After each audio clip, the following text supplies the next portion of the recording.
नमस्कार मैत्रिणींनो, आज आपण पुदिना चटणी पाहणार आहोत। सर्वप्रथम पुदिना निवडून आणि जे किडके पानं असतात ते बाजूला काढले आणि स्वच्छ पाण्याने धुवून घेतले। नंतर चाळणीमध्ये एका साईडला ठेवलेले आहे। तोपर्यंत शेंगदाणे खरबूज रंगाचे भाजून घेतले। लाल मिरची सुद्धा थोडीशी परतून घ्यायची आहे। कोथिंबीर निवडून स्वच्छ पाण्याने धुवून घ्यायची, ती सुद्धा चाळणीत ठेवायची पाणी निथळण्यासाठी।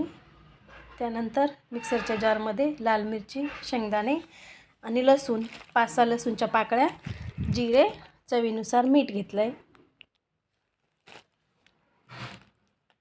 आणि इकडे कढईमध्ये थोडं तेल घालून कोथिंबीर आणि पुदिना थोडं परतून घ्यायचं आहे। त्याच्यानंतर मिक्सरच्या जारमध्ये टाकून ते बारीक करून घ्यायचं आहे।